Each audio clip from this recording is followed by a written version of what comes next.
Hello everyone. أهلا وسهلا بكم في قناة English with رامي. إن شاء الله النهاردة هناخد مع بعض أصوات الحروف المركبة من حرفين أو 3 أو 4 حروف. بس قبل ما نبدأ أتمنى تكون خلصت معانا الفيديوهات الخاصة بأصوات كل حرف لوحده علشان نقدر نكمل آخر جزء، وده هيبقى آخر فيديو لأصوات الحروف في اللغة الإنجليزية. وإن شاء الله بعد ما تكون خلصت الفيديو اللي هيبدأ دلوقتي ده وانت هتشوفه، هتبقى ان شاء الله انت تقدر تقرأ اي كلمة في اللغة الانجليزية مهما كانت في اي مجال بدون اي اخطاء. خلينا على طول نبدأ مع بعض علشان ما نطولش. بس قبل ما نبدأ، لو انت جديد واول مرة تشوفنا ما تنساش تعمل سبسكرايب للقناة وتفعل الجرس علشان يوصلك كل جديد على القناة، وما تنساش تشوف باقي الفيديوز علشان تتابع معانا من الاول. اما لو كنت مشترك في القناة ما تنساش تعمل لايك للفيديو وتكتب لنا تعليقك في الكومنتس. يلا بينا، خلينا نبدأ.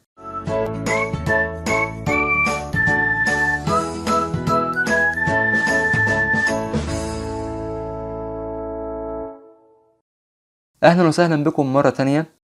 قبل ما نبدأ، لو كنت بتكتب في الكشكول جهز نفسك علشان تكمل كتابة أصوات باقي حروف اللغة الإنجليزية. عندنا الحرفين ال S وال H بيعملوا صوت ش زي كلمة fashion، مسموش fashion fashion. وكلمة shop fish. شادي اسم شخص يعني شادي.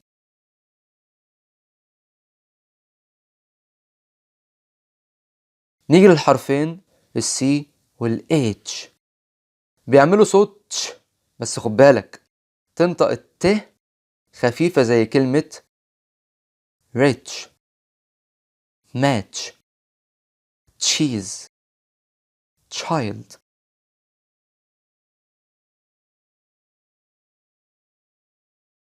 في بعض الكلمات مش بتمشي على القاعدة ديت وبتتنطق ش زي كلمة شيف.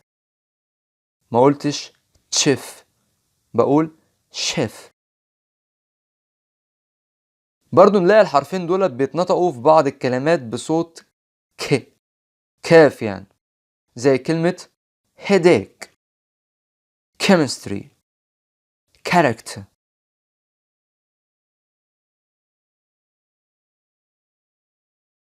نيجي للحرفين ال P وال H دول بيعملوا صوت ف زي كلمة phone photo elephant.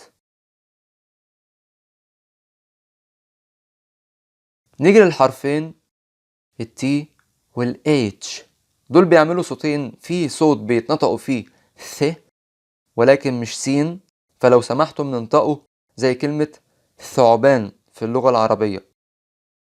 في بعض الكلمات زي كلمة think thin math bath برضو بيعملوا صوت التاني بس مختلف. في بعض الكلمات بيعملوا صوت زال، بس خد بالك مش زد، ذال، زي كلمة these they وذا.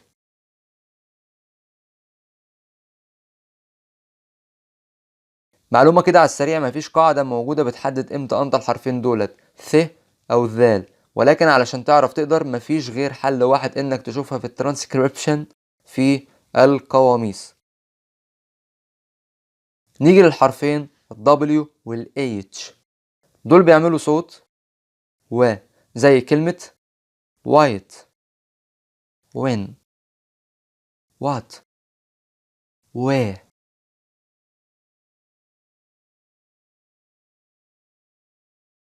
نيجي للحرفين دول ال C وال I دول بيعملوا صوت ش زي كلمة special، مش special، اسمها ايه؟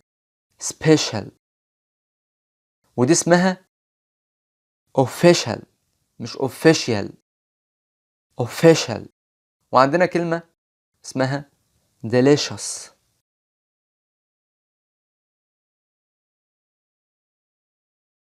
نيجي للحرفين دول G وال H بيعملوا صوت ف زي حرف الف في اللغة العربية في بعض الكلمات زي كلمة laugh. وبرضه بيعملوا صوت جيم في بعض الكلمات زي كلمة ghost سباجيتي. برضه بيعملوا صوت غين زي اسم غالي، شخص اسمه غالي يعني غالي. الحرفين دولت مش بننطقهم في بعض الكلمات زي كلمة night right.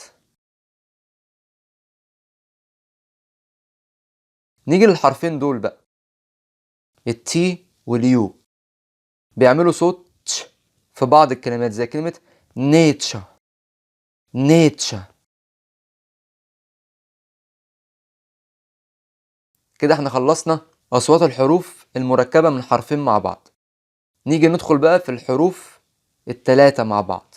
عندنا 3 حروف مثلا التي والسي والاتش مع بعض كلهم بيعملوا صوت تش زي كلمة match watch.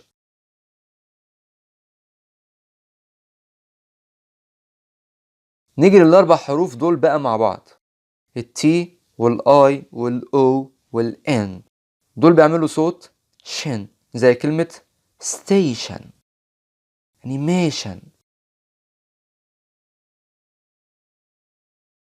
نيجي لآخر حروف في الأصوات الاس والاي والاو والان مع بعض دول بيعملوا صوت جن زي كلمة decision television.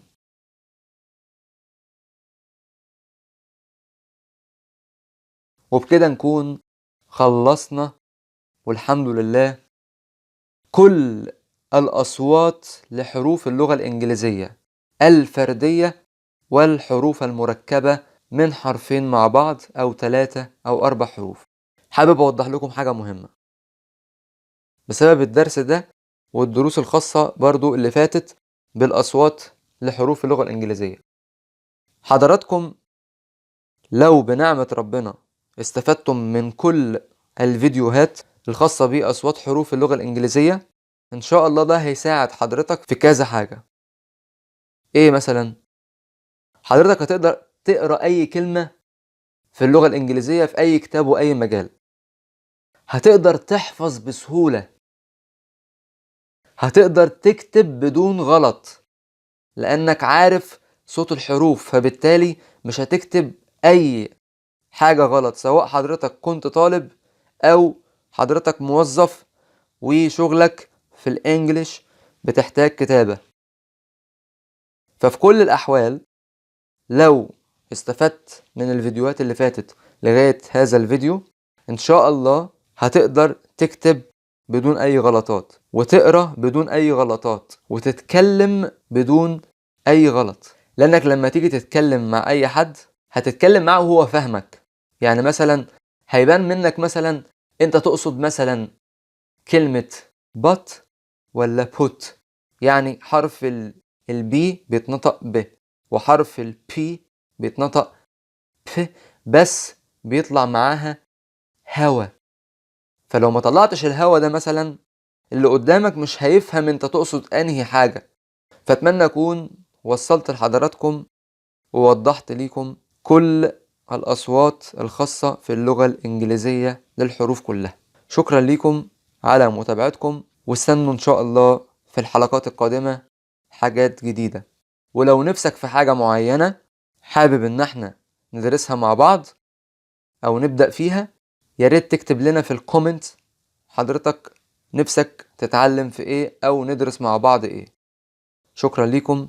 أشوفكم الحلقة القادمة. Goodbye.